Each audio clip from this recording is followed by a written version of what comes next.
afternoon. Today we are marking President Donald Trump's 500th day in office and his unprecedented success on behalf of all Americans at home and abroad. Since taking office, the president has strengthened American leadership, security, prosperity, and accountability.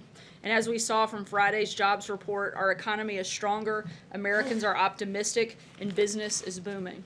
When the president predicted 3% economic growth, a number of economists didn't take him seriously, including President Obama's director of the National Economic Council and Moody's chief economist. But the economy has now grown by 2.8% during the first 4 full quarters of this administration, and we believe we are well on our way to reaching the level of growth the president has predicted. The American people do not believe this strong economy is fantasy or unrealistic. Just as he promised, President Trump believes in the American people and is putting them first in every decision. On North Korea, we are actively preparing for the June 12th summit between the president and the North Korean leader. The advance team in Singapore is finalizing logistical preparations and will remain in place until the summit begins. In the DMZ, the U.S. ambassador's delegation continues diplomatic negotiations with the North Korean delegation. Discussions have been very positive and significant progress has been made. Lastly, and most importantly, and speaking of great accomplishments, today is my husband's birthday, so happy birthday, Brian, and for putting up with me for all of this time. And with that, I will take your questions. Jonathan. Sir, just a short time ago, the president said that I have an absolute right to pardon myself. Why does he think that, and does he also agree with Rudy Giuliani, his lawyer, that a pardon for himself would be unthinkable and would lead to immediate impeachment? Thankfully, the president hasn't done anything wrong and wouldn't have any need for a pardon. But does he absolutely rule out doing that? I mean, does he rule out ever issuing a pardon for himself? Once again, thankfully, the president hasn't done anything wrong and therefore wouldn't need one. Steve? How does the president respond to this criticism from Republicans about his tariffs against the EU, Canada, and Mexico? How do you reassure these senators, the various people who are complaining about this? Imposing the 232 tariffs protect the steel and aluminum industries because they're very critical to our national security. And for months, the United States has had discussions with Canada, Mexico, and the EU to find an alternative. Without an alternative solution, tariffs are the only measures appropriate to safeguard the country. We have strong relations with Mexico, Canada, and the EU, and will continue, and those will continue even though the tariffs are there. Again. Sir, what was the contents of the Kim Jong-un's letter to the president that he received last week? And what did the president take away from that? Is he more encouraged based on receiving that letter? I'm not going to get into the specifics of the letter, but as the president said, they were interesting, and we feel like things are continuing to move forward, and good progress has been made, and we're continuing to prepare for the president's summit. I can tell you the president has been receiving daily briefings on North Korea from his national security team, and I can also tell you the schedule for tentatively for that first meeting will be on June 12th at 9 a.m. Singapore time and take place at June 11th, 9 p.m. East Coast time. There's a separate report that Vladimir Putin has reached out to Kim Jong-un and wants to meet with him. Is that a meeting that the president think would be constructive to this process? Does the president support Vladimir Putin meeting with Kim Jong-un as well? Our focus is on the president's meeting with Kim Jong-un, and the president will make his views known directly to him when we're in Singapore, and our focus will continue to be on denuclearization. Mara? Sarah, why the president tweeted that the special counsel law was totally unconstitutional. If that's the case, why is he allowing his own Justice Department to abide by it? Look, scholars have raised a number of questions about the legality of the special counsel process. The president's made his views about the special counsel very clear, and the president knows that the special counsel isn't needed because, once again, he hasn't done anything wrong. There was no obstruction, no collusion, and no wrongdoing. However, we continue to cooperate. He's never said the law itself was unconstitutional. How can he allow his own Justice Department to participate in something that's unconstitutional? Once again, I addressed this. The scholars have raised a number of questions on it, and the president's made his views clear. Francesca? Thank you, Sarah. I did want to follow up on that and try and figure out what exactly the basis was for the president's claim that it is unconstitutional. But I wanted to ask you about something else as well. EPA Administrator Scott Pruitt has been accused of enlisting taxpayer-funded staffer to not only shop for apartments around Washington, D.C., but also to shop for a used mattress from the president's hotel just around the corner. And I wanted to know if any of that gives the president pause at this point or causes his confidence in Scott Pruitt to waver. Certainly looking into the matter, I couldn't comment on the specifics of the furniture used in his apartment. John? And certainly would not attempt to. John, go ahead. Dwell on that for a second and let it sink in. I prefer not to, but go ahead. You said that significant progress is being made in the diplomatic talks in the DMZ between U.S. and North Korean officials. The big question here is denuclearization. The president would like it to happen all at once. He said that before, but that it could also be a phased-in process. I know that the meeting has yet to take place, but certainly they're trying to iron out some details here. Does it look like it will be in all at once, or is the phase-in more likely? Look, I'm not going to go ahead and predict a meeting that hasn't even taken place yet, and I can't get into the ongoing diplomatic talks, but I can tell you that they've been positive, and we're looking forward to the meeting in Singapore. Stephen? No matter what you call it, is maximum pressure still the policy of the United States toward North Korea? Our policy hasn't changed, and as the president stated, we have sanctions on. They're very powerful, and we would not take those sanctions off unless North Korea denuclearized. Peter? Sir, let me ask you if I can. Does the president believe that he is above the law? Certainly not. The president hasn't done anything wrong. The question isn't if he's done anything wrong. I guess the question is, does the president believe the framers envisioned a system where the president couldn't pardon himself, where the president could be above the law? Certainly, the Constitution very clearly lays out the law, and once again, the president hasn't done anything wrong, and we feel very comfortable in that front. I know, but you just a moment ago said it's not that clear. So I guess simply put, does the president believe he is above the law? Certainly, no one is above the law. Vivian, go ahead. If I can't follow, just because I Sorry, haven't been no, here a I'm while. going to keep going right here. I just want to ask you, this is an Sorry, important Peter, one, we're because gonna it's keep about, moving. Go I'll just ahead. keep asking if I can. Peter, The president, no, you can actually. well, Go actually, I'm ahead. going to, Sarah. I think this is important. I haven't I'm had a going to chance to ask this continue to question. move on. Sarah, Sarah, thanks. Right here. Sorry, thanks. Go ahead. Sarah, what's the status of the tariffs on China? Does the administration still plan to move ahead with the June 15th deadline, as they stated?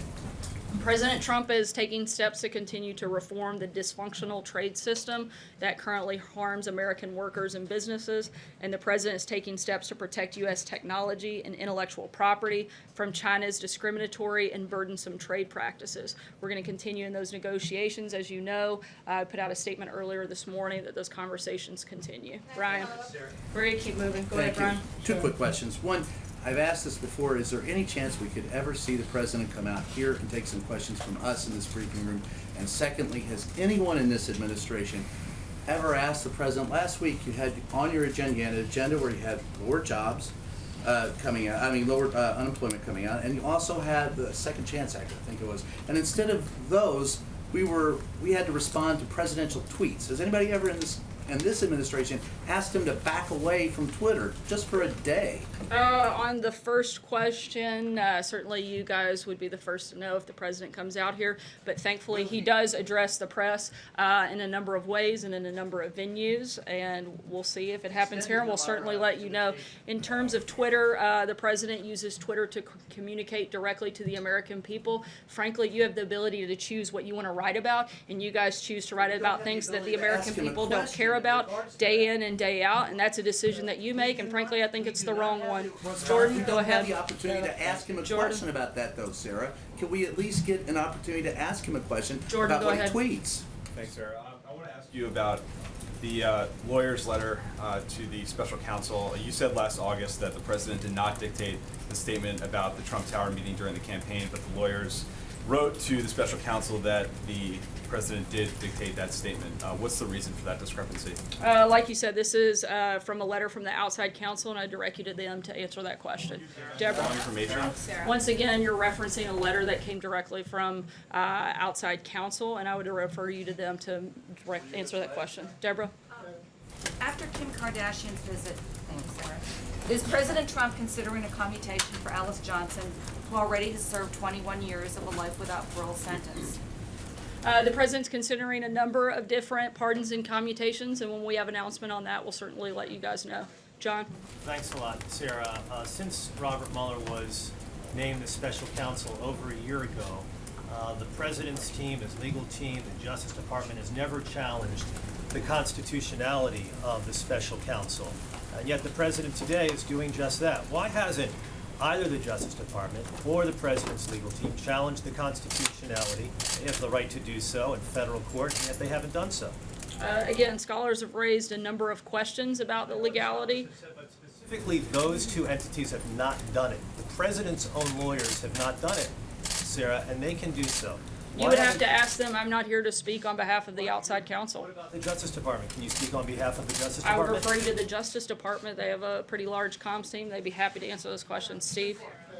Sarah, I'm wondering if the White House stands by the comments that were made by the U.S. ambassador to Germany, who said that he was backing anti-establishment conservatives to take power in Europe. Seems like a very unusual thing for a U.S. diplomat to say towards friendly countries. I don't have any updates on that front at this point. Blake? Let me ask you, turn your attention back to trade for the farmers out there who care less about the politics, who have to run a business every day. There was a farmer in Iowa who told one of our crews out there this morning, he said, it's hard to know which way to jump right now. As in, they don't know what decisions they should make for their businesses because of what is playing out here in Washington, here in China, NAFTA negotiations as well. What would you tell those folks out there who are trying to run these businesses, who are trying to make a decision on which way to jump right now? Certainly, the president is trying to do everything he can to protect American farmers, American businesses, and he is negotiating with a number of countries, but also the president wants to make sure that we're ending unfair trade practices.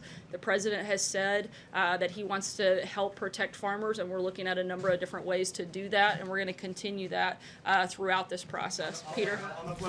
Sorry, Blake, I'm going to keep going. Peter? Sorry, Sarah, I just want to come back. In August, you said he certainly didn't dictate the statement. I wonder if you could tell us the basis of your comment when you made that in August, and do you think that still stands? Is that still operative statement, or do you retract that? Once again, this is a reference back to a letter from the outside counsel. I understand, but it's also pertaining to a letter from the president's outside counsel, and therefore I can't answer, and I would direct you to them. What was your basis for saying it in August, though? Once again, I'm not going to get into a back and forth, and I would encourage you to reach out to the outside counsel. Jim? Sir, Rudy Giuliani, the president's outside lawyer, said to the Huffington Post, in no case can he be subpoenaed or indicted. I don't know how you can indict while he's in office, no matter what it is. If he shot James Comey, he'd be impeached the next day. Impeach him, and then you can do whatever you want to him. Is that appropriate language coming from the president's outside lawyer? Are you talking about the president shooting Jim Comey in that fashion? You would have to ask Rudy Giuliani about his specific comments, but thankfully the president hasn't done anything wrong, and so we feel very comfortable in that. Josh? Sarah, Go ahead, Josh. if I could ask a follow-up Sorry, question. I'm gonna keep going. If I could Josh, ask a follow-up go question, ahead. who are these? Not today, Jim. Well, Go ahead, others Josh. have had follow-up questions. Sir, We if I could haven't ask- actually. Go ahead, Josh. They have had follow-up questions. If I could ask who these legal Sarah, I wanna- scholars are that you are I'm going to citing, direct that the would be question great. to Josh. Go ahead. If you're saying the one thing from the podium that it wasn't dictated by the president, and his lawyers are saying something entirely different, contradicting you, how are we supposed to know what to believe? How can we believe what you're saying from the podium if his lawyers are saying it's entirely inaccurate? Once again, I can't comment on a letter from the president's outside counsel. I direct you to them to answer it. John? But Sarah, the words are literally, you said he did not dictate. The lawyer said he did. What is it? It has I'm to be not going one to or the respond to a letter from the president's outside counsel. We've purposely walled off, and I would refer you to them for comment. John?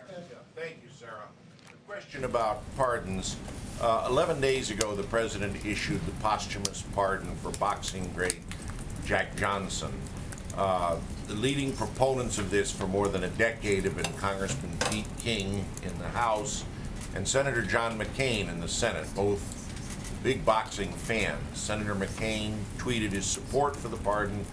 Will the president use this opportunity to call Senator McCain and try and patch things up with him at this moment in his life? I'm not aware of a scheduled call, so I wouldn't want to get ahead of that. Sorry, Philip? Sarah, thank you. I just want to check something with you. What in the tariffs that were imposed against Canada reinforce the U.S. national security? I'm sorry, what was the last part of the question? You know, the tariffs that were imposed against Canada, aluminum and steel, what in that reinforce the U.S. national security? In what form the U.S. feels more secure now that Canada has been targeted by tariffs? The president feels strongly that the steel and aluminum industries are critical to our national security and our ability to protect ourselves. And that would be that reference point in the 232. Hallie? Sarah, thanks. The special counsel didn't seem so unconstitutional when the president was calling on one to investigate his political opponent during the campaign. So is it only unconstitutional if the president doesn't like it? Once again, the president's made his views on this point clear. I don't have anything else to add. Jennifer? About the constitutionality of it, Question for you, Sarah. Thank you. The president on Friday said that he's open to bilateral deals with Mexico and Canada. Is he still leaning towards bilateral deals as he heads up to Canada at the end of this week, or is he still thinking, or is he thinking that he'd like to save NAFTA and just renegotiate? As the president said, he's open to it, but we're in ongoing negotiations. Thanks, Sarah. Last week, Missouri Governor Creighton stepped down. Did President Trump or anyone at the White House ever reach out to encourage him to step down? I'm not aware of any conversations directly with the president or with anyone here at the White House. So why not, considering he's the leader of the party? Certainly, we were aware of the issue and felt that this was a decision to be made by the people of Missouri and a local issue. April? Sarah, you said the president hasn't done anything wrong and wouldn't need a pardon, but he said in his tweet that he has the absolute right to pardon himself. Does he assume that special counsel will find him guilty of something?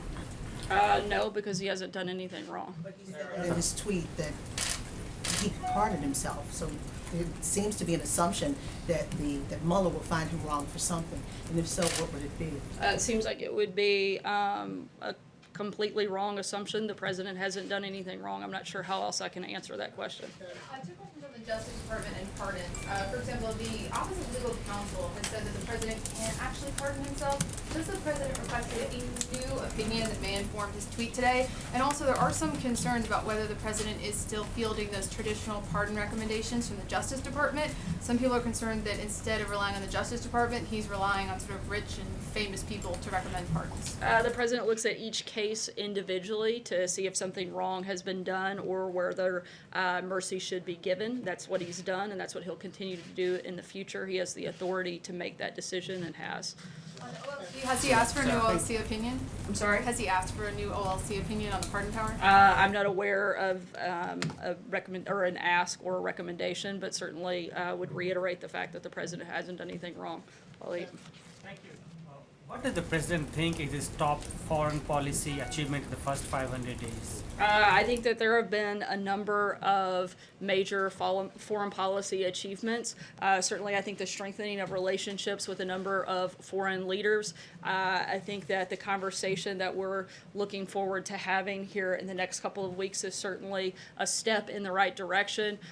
Moving the embassy in Israel would certainly be on that list, being tough on Russia, being tough on trade, and making sure that countries that have engaged in unfair trade practices are held accountable. Those are just a few, but certainly I think the list is quite lengthy, and we'd be happy to provide some more details. Sarah, can you give us a little bit more background on the pardon process? Is there a process in place at this White House to review pardons? And how did the pardon ideas of Rod Blagojevich and Martha Stewart come up? Is it simply a matter of who can gain the president's ear in order to get a pardon process? Or is there an attorney here in the White House through which these requests are funneled through, which eventually make their way up to the president? Certainly there are a number of attorneys here at the White House, and they review these matters, but ultimately the president looks at each of these cases individually and makes that decision as he has the right to do so. Take one last question. Eamon? Thank you, Sarah. I wanted to ask you about the president's call today with Theresa May, the Prime Minister of Great Britain, who said that the president's tariffs on the EU were, quote, unjustified and deeply disappointing, according to the British readout of their phone call today. That's what she said to the president. How did the president respond to that? The president feels very confident in his decision and will continue to make sure that the unfair trade practices that have gone on for decades do not continue, and that he's protecting the interest of American workers and American businesses. Thanks, guys. We'll see you tomorrow.